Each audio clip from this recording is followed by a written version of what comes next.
Illinois faces some big challenges. Today, we're about to hear a truly honest analysis of the problems we face. Equally as important, you'll also hear an in-depth discussion of some practical solutions. This is your radio source for stories, the insight, and the answers you won't hear anywhere else.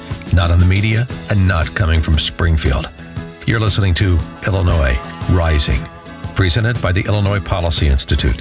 Now, here's your host, AM 560's Dan Proft. Good afternoon, Dan Proft.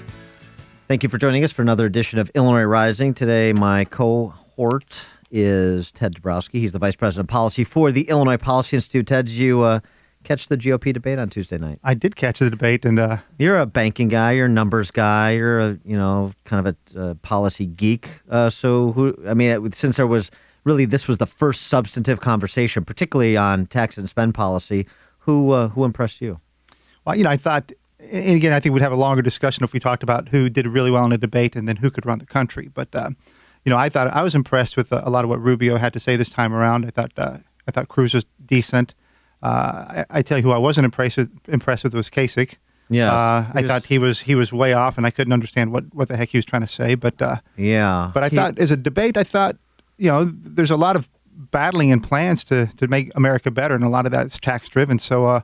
Is more of a substantive debate than usual. Yeah, Kasich kind of a man on an island with support for raising the minimum wage. It seemed to me, it's hard to decipher some of what he had to say, as well as, of course, his biblical support for the Obamacare Medicaid expansion. But for more on distinguishing between some of the tax plans, specifically the tax plans the candidates offered, and how that may redound to the benefit or detriment of Illinois families.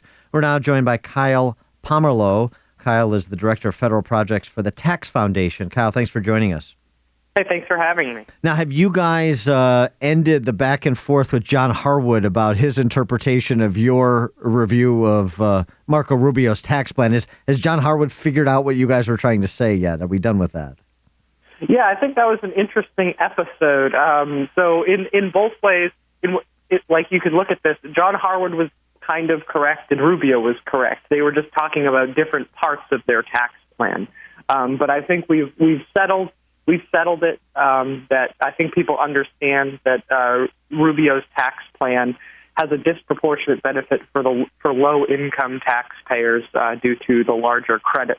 I think we all understand that now. And so sticking on that point, because it seemed to me that you have, of course, all the candidates supporting reducing the overall tax burden in varying ways, but where there was substantive disagreement, less so about, kind of where your flat tax rate is versus my flat tax rate, and more about the credits and whether or not we should really simplify the system and eliminate the credits, or we should have special carve-outs still for the mortgage deduction, for the charitable deduction. It seemed to me that's where there was a lot of difference of opinion. Yeah, that's correct. I think all the Republican candidates believe that taxes should be lower, and their plans reflect this. Most plans cut taxes for pretty much every income group across the board. The way they do it is the big difference. And you brought this up.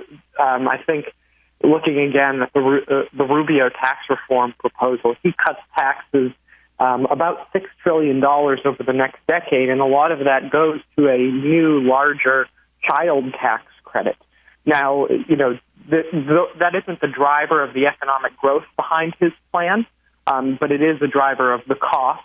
And if he thinks that is a good thing, he has to defend it. He believes that middle-class tax relief is important, and that's how he's doing it.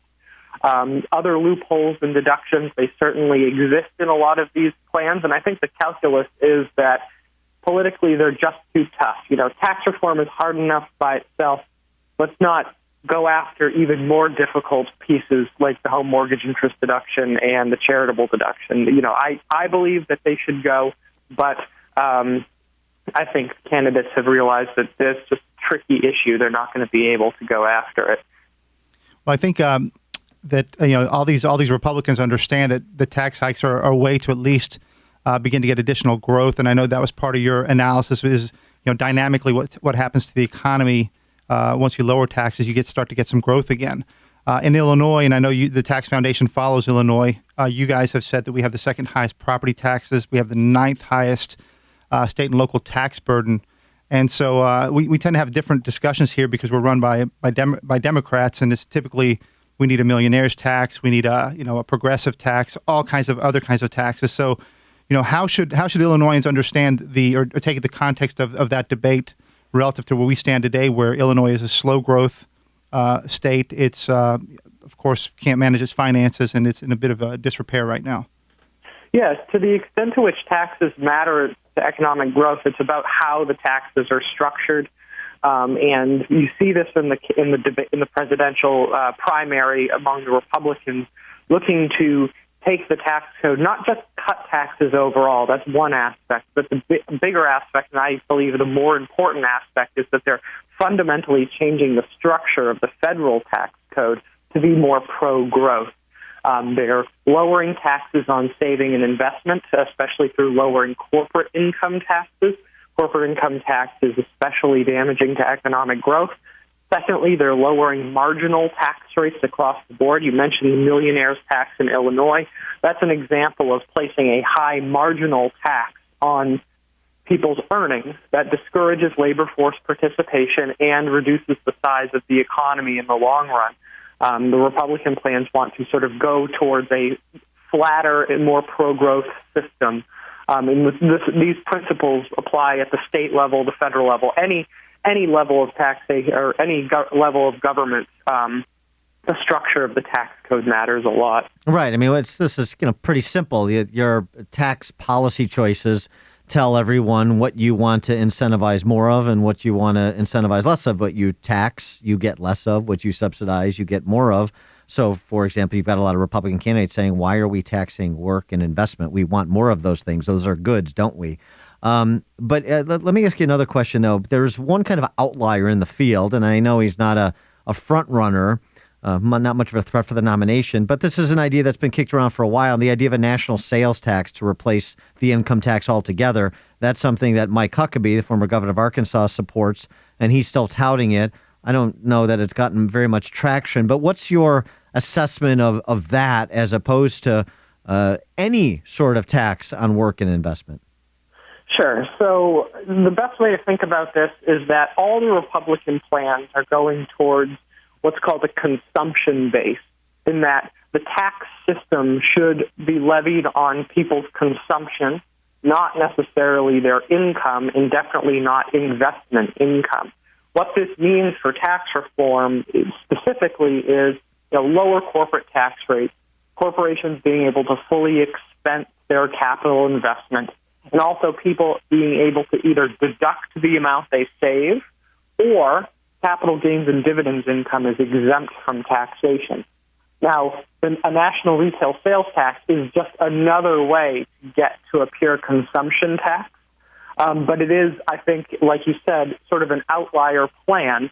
When you dig into a national retail sales tax as a means to raise revenue for the federal government, you're just relying on one single tax. As such, to replace the amount of revenue that the federal government needs currently, the sales tax rate has to be pretty high. You notice that the fair tax people or national retail sales tax proponents will say, well, you just need, say, a 23% tax rate. Well, not necessarily. The rate actually has to be a bit higher than that in order to make the math work. But I think the important point is that it is just another way to get to a consumption tax base. So, Kyle, a big issue here is that we know we need to get taxes down in Illinois, and we'd argue the same thing across the country. And so all these plans to reduce taxes. But we also know that to do that, we also need some big reforms. We need reforms in Social Security, Medicaid, Medicare, all the entitlement programs. So how does this debate play out when we know that we need to kickstart the economy with lower taxes, but we also know that it's not so easy to do if we have all this spending that just keeps growing out of control? Yeah, that's an important point, and I think that's one of the missing pieces from the campaign so far. Politically, it's very easy to promise just on the tax side, and say, I'm going to cut taxes by X trillion dollars over the next decade, well, that's fine. And, there's dynamic growth. You won't lose as much revenue. But most of these plans, even after accounting for the economic growth, are going to lose revenue. Over the long run, this means if spending is fixed, debt will just continue to increase. So what would need to happen to make the math work is that spending needs to be reduced. So I think what voters need to look for now is these candidates really honing in on specifically what they're going to do on the spending side in order to make sort of a comprehensive plan, make these plans work. Kyle, because right now you're just looking at one side. Kyle, but before we let you go, just real quick, kind of bottom line for us, which of the presidential candidates' plans provides the most tax relief for that median income household in Illinois or the nation? I think all of them move towards tax relief for the middle class. I think that's the goal of most of these plans. Some of them cut taxes a little bit more than others, but I think right now, if you were to look at any of those plans, I think the average person would see some sort of tax relief.